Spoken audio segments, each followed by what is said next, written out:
मैं हूं आरती और आप देख रहे हैं लाइव न्यूज।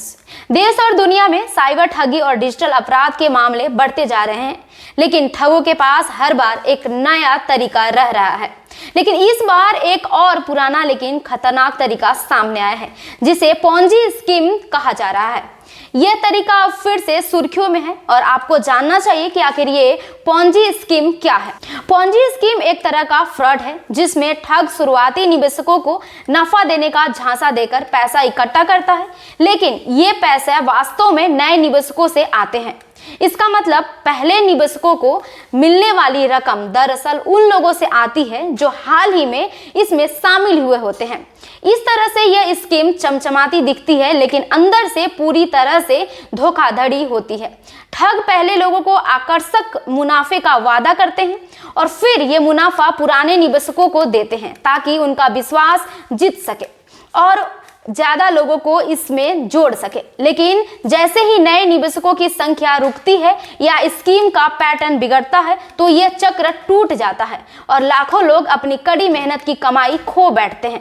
यह स्कीम चर्चा में तब आई जब गुजरात के साबरकांठा में रहने वाले भूपेंद्र सिंह जाला नाम के एक शख्स ने ज्यादा मुनाफे का लालच देकर लोगों से 5 साल में 6,000 करोड़ रुपए तक की ठगी की। सीआईडी ने जब उसके ठिकानों पर छापेमारी की तो वो फरार हो गया। सीआईडी ने उसके दोनों बैंक खातों की जांच की। दोनों खातों में 175 करोड़ रुपए का लेन देन पाया गया। भूपेंद्र सिंह जाला हर एजेंट को निवेश करने के बदले 5 से 25% तक कमीशन भी देता था। अगर हम बात करें पोंजी स्कीम की इतिहास की, तो इसका इतिहास 100 साल से भी ज्यादा पुराना है। पोंजी स्कीम शब्द को एक अमेरिकी शख्स चार्ल्स पोंजी के नाम पर रखा गया था।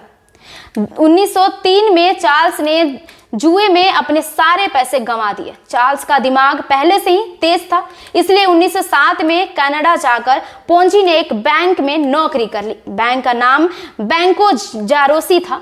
उसे अंग्रेजी, इटालियन और फ्रेंच आती थी, इसलिए नौकरी आसानी से मिल गई। चार्ल्स पोंजी को इसी बैंक से इस धोखाधड़ी का आइडिया मिला। बैंक जारोसी उन दिनों इन्वेस्टर्स को 6% ब्याज देता था, जबकि दूसरे बैंकों में सिर्फ 2 से 3% ब्याज ही मिल रहा था। सवाल ये था कि आखिर ये बैंक ज्यादा ब्याज दे कैसे पा रही है। जब पोल खुली तब पता चला कि यह बैंक सिर्फ नए इन्वेस्टर्स से पैसे लिए जा रहा था, जिसे पुराने इन्वेस्टर्स को रिटर्न की तरह दे रहा था। चार्ल्स पोंजी ने यह सब देखा तो उसे भी ऐसा ही फ्रॉड का आइडिया आ गया। कुछ दिनों बाद चार्ल्स ने इस आइडिया को खुद के लिए यूज करने लगा। चार्ल्स ने 45 दिन में 50% और 90 दिन में 100% रिटर्न का वादा किया। इसके लिए चार्ल्स ने सिक्योरिटी एक्सचेंज नाम की एक कंपनी भी शुरू की। सिर्फ 3 महीने में पैसे दुगने होने की खबर सुनकर बहुत सारे लोग पोंजी की कंपनी के साथ इन्वेस्ट करना शुरू कर दिए। देखते ही देखने महज 6 महीने में पोंजी की कंपनी में लगभग $2.5 मिलियन तक जमा हो गए थे।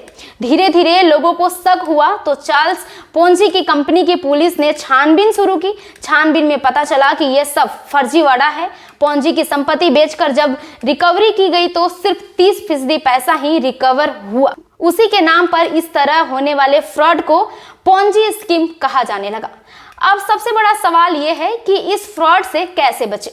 सावधान रहे। अगर आपको कोई ऐसा मौका दे रहा है जिसमें तेज और आसान मुनाफा कमाने का दावा किया जा रहा है, तो वहां संभावना है कि आप एक पोंजी स्कीम का शिकार बन सकते हैं। इसलिए हर निवेश से पहले सख्त जांच करें और किसी भी ऑफर में फंसने से पहले पूरी जानकारी प्राप्त करें। पोंजी स्कीम एक कुटिल रणनीति है जो पुराने निवेशकों को नए निवेशकों से पैसे से धोखा देती है। हालांकि ये तरीका अब भी बदले हुए रूप में नई जगहों पर सक्रिय है और यही कारण है कि इसी इतिहास को समझना बेहद जरूरी है ताकि जाल में फंसने से या भी बचा जा सके। तो ये थी आपके सामने पोंजी स्कीम की पूरी जानकारी। तो ऐसे ही जानकारी के लिए हमारे फेसबुक पेज को फॉलो कीजिए। अगर आप यूट्यूब के जरिए वीडियो देख रहे हैं तो हमारे चैनल को सब्सक्राइब कीजिए। मैं हूं आपके साथ आरती। धन्यवाद।